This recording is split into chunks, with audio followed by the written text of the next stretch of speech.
Hey everybody, welcome back to the channel. If you're new, my name is Sam and I own an embroidery business, and we do kids custom shirts and birthday shirts, holiday shirts, that kind of things, and then we do some adult stuff as well. But in today's video, I was asked to embroider on some blankets for a senior soccer team. So we're going to do that. So we're going to take this blanket. They provided the blankets. It's a yellow plush blanket. It's a Lite blanket. They got it at TJ Maxx. That's the price. And it's Kate Spade blanket. But we're going to take this and embroider on the corner like you would a baby blanket, where you put their name and date of birth or their birth date and that kind of stuff. But we're going to put their jersey number and their last name on it. So I'm going to show you guys how I do that. So let's get started. Today and not tomorrow, there's no time to borrow. Today is a good day to live. Okay, so the first thing we're going to do is set up the design. So I have a list of their names and their numbers over here. So then we're going to, this was the one I just did, so we're going to do another one. I'm going to change this to actually a number 2. Their number is 2. Then I'm going to change the lettering here. Hopefully you can see this well.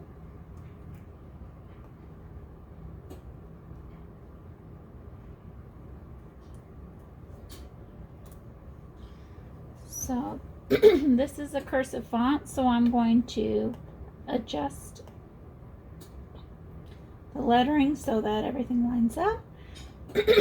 You do that just by clicking these green boxes and moving everything over. If you click the bottom green arrow, it moves the letter you clicked on and everything behind it. If you just click on the center, it's only going to move that one letter. I'm just going to adjust these to my liking like this, and then I want this the A to be in this area down here by the P, so I'm going to click on the A, then take the bottom arrow and move all the letters over, and then I might even bring it in just a little bit because their name's kind of long.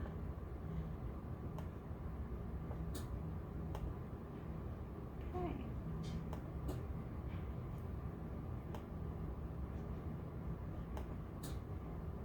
So since we're doing this on a plush item, I go ahead and I bumped up the comp to 5 on the text, on this text. I did stitch one out without doing that, and it didn't quite stand out enough, or not to my liking anyway, so I kind of bumped that up. It makes the letters thicker so that you know, you can see them better through the plush material of the blanket. So that's what I did there. So I am just trying to line this up the best that I can.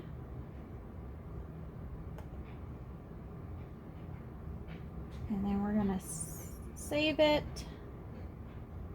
Or actually, we should probably go here, go to the colors. We clicked on the 2. We should mark our applique steps. If you don't mark your applique steps, if they're stitching right on top of each other, then you're gonna have it where it'll stitch a little bit and skip some stitches and stitch a little bit, skip some stitches, because it's trying to, the program itself tries to cut out overlapping stitches. So if you don't tell it it's an applique step, it's going to cut out some of those stitches, and it's not going to stitch your applique correctly. So that's why it's important to label those. So I'm going to save this, and then we're going to hoop the garment. Okay, so I am going to use my 8x9 Mighty Hoop, and I use my adjustable hooping station, and I'm going to use some tearaway stabilizer.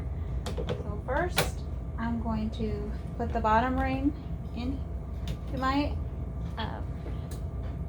hooping station. I'm going to find the corner of the blanket that I want to put on the design. And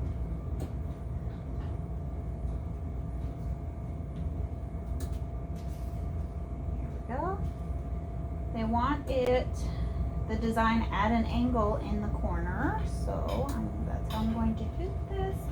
So because I'm hooping it with the less of the bulk of the blanket going head first into the machine, I will have to turn my design upside down. But I want most of the bulk of the blanket to hang in front of the machine, so that's why we're hooping it this way. So I do have the top of my hoop here, and I'm just trying to line this blanket evenly up on the corners and make sure that this point here is right in the center of my hoop. So just adjust it a little bit. You might have to bring, because the blanket's pretty heavy, you might have to pull some of it up so it's not pulling so much on it there. Hopefully that makes sense.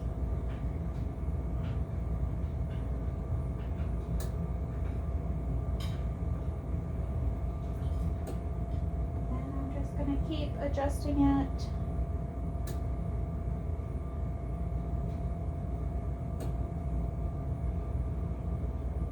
I think it's pretty good. You can mark this if you wanted to draw a line and mark that. You could fold it and crease it with your iron or heat press if you wanted to make it easier or more precise. I'm just kind of eyeballing it here.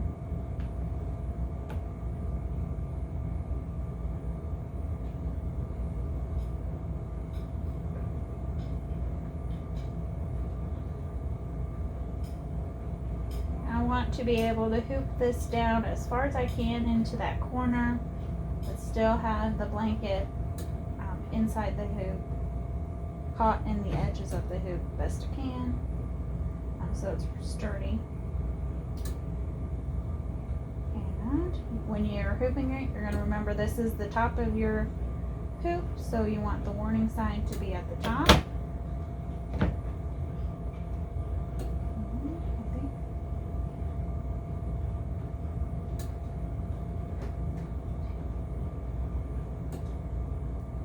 I'm going to adjust it a little bit more because it's not quite center.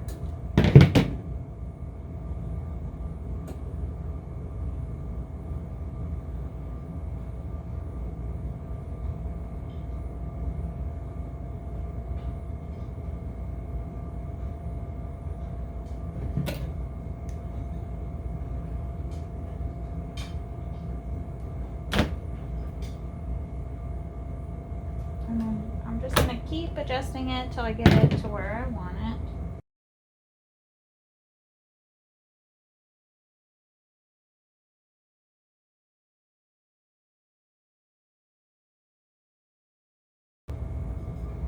Okay, so it's pretty even there. And then I'm just going to pull a little bit to make sure it's snug in there. I'm not pulling very hard and I'm not pulling very much. And then now it's hooped. So let's go take it to the machine. I am going to float this underneath, the stabilizer underneath, just because my stabilizer is not big enough to fit inside this all the way. So let's go to the machine. Okay, so I've got a chair that I don't think you guys can see, but I got a chair right in front of the machine that I'm going to drape the excess blanket on. That's going to keep it from pulling too much on the hoop itself. If you just let it hang down, it would probably pull on it and mess up your design. I'm going to just snap that in place. Make sure I don't have any of the blanket tucked underneath. You could also put the blanket up on this shelf if you wanted to. I just got too much stuff up there, so I didn't do it that way.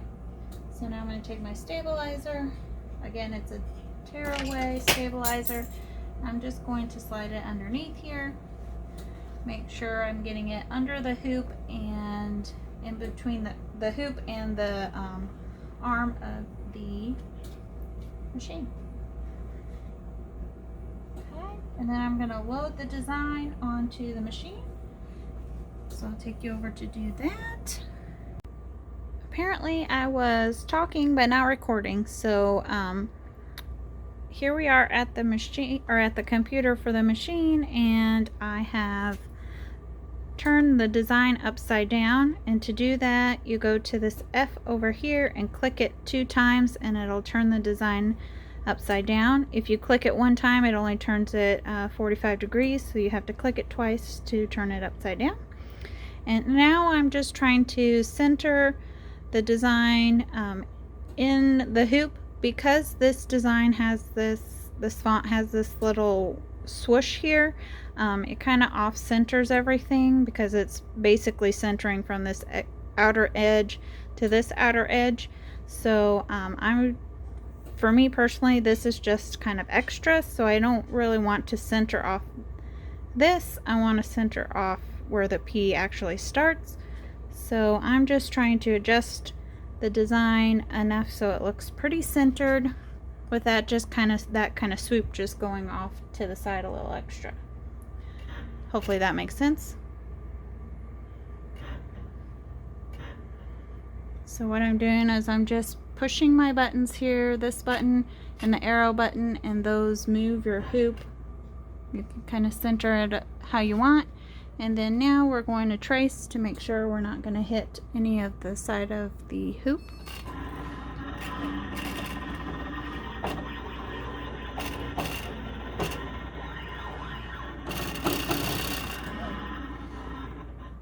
All right. And I think that's good, so we're going to get started.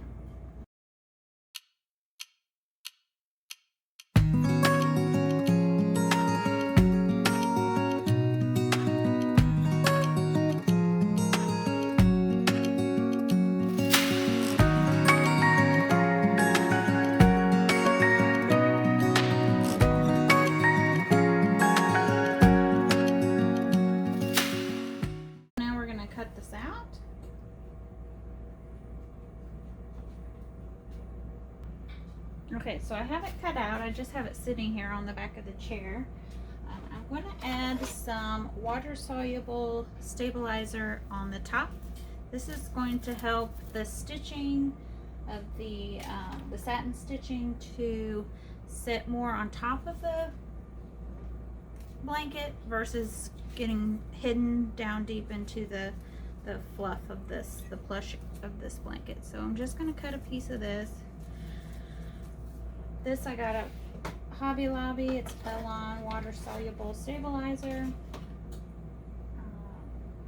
Then I'm going to use some pins like these, and I'm going to pin this in place so it doesn't shift around. But I want to pin towards the outside of the hoop, that way the needle on the machine doesn't hit any of the pins. So I'm going to do that real quick.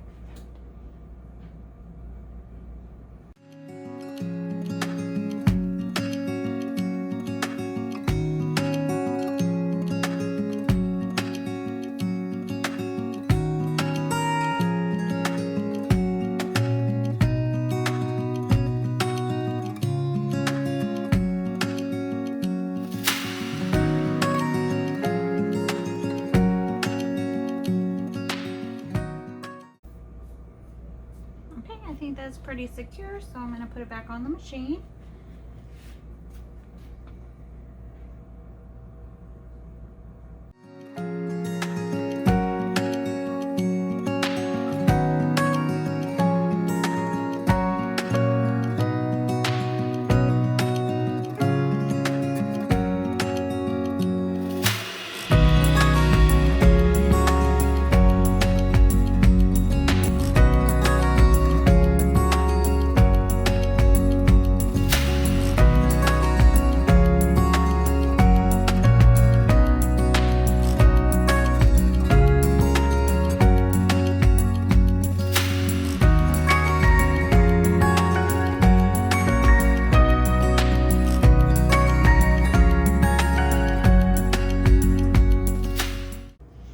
Okay, it is all finished. Now I'm going to take these pins out.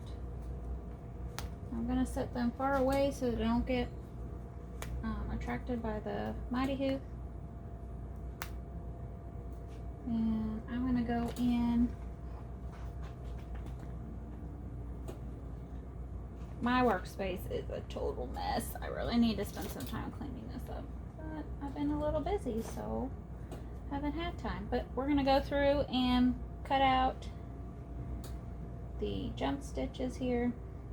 I like to do that before I pull the stabilizer off so that the stabilizer doesn't get caught underneath those stitches and pull it.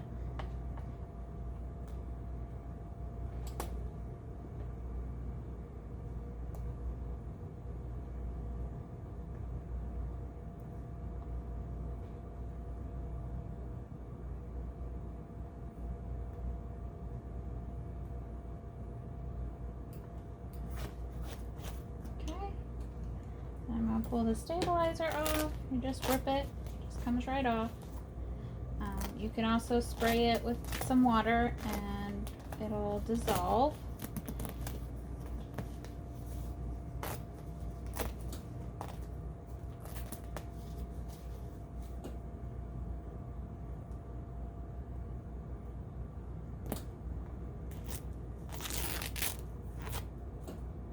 I'm just going to go through here with my scissors and pick out some of the stabilizer in the center of all the letters. Try and get as much off as I can, and then when I take them to the customer, I'll let them know that they need to be washed before she gives them to the team. That way they don't have the stabilizer still on there. But I'm not going to wash them. The reason I don't wash them is because of allergies. I don't want to wash it in a detergent that somebody might be allergic to. I leave that for the customer to do so that they can make sure that I do the same thing on t-shirts too, so that they know, or that they can use the proper laundry detergents that's best for their family.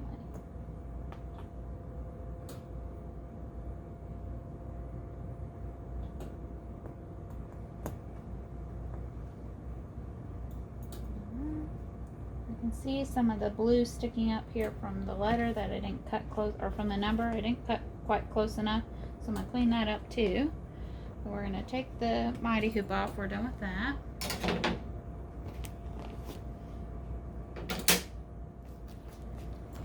And to do that, to clean this up, I'm just going to fold this as much as I can right on that seam so that fabric is just sticking up a little bit. And I'm just going to trim as much as I can. It probably won't be perfect, but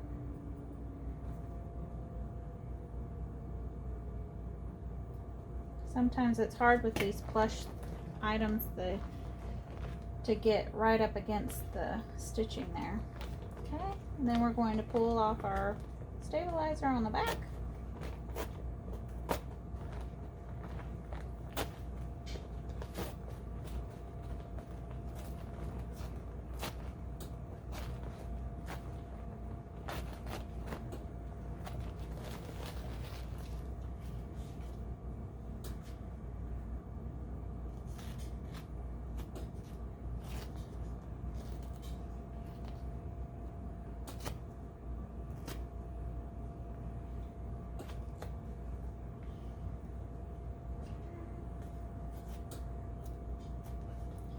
And you can go in and pull this all out if you wanted to.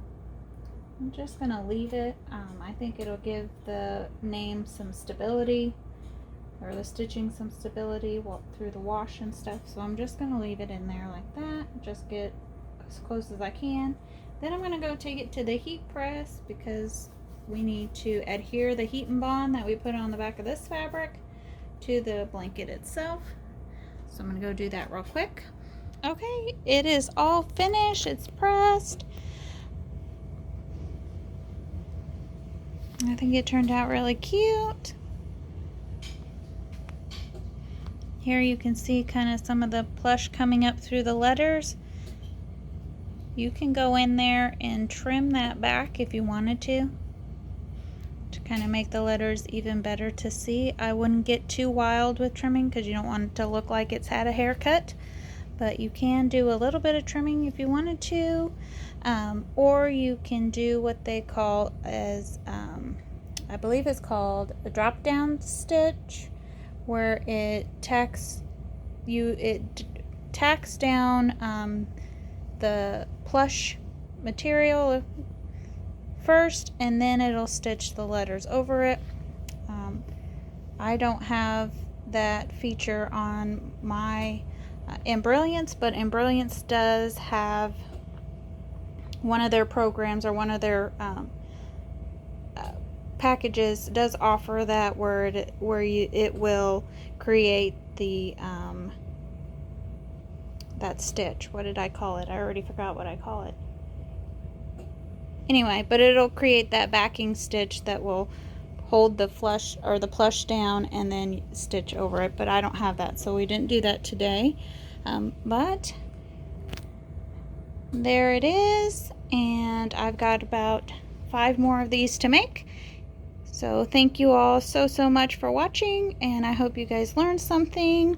Let me know in the comments of any questions or anything you have, and I will see you guys next time. Bye!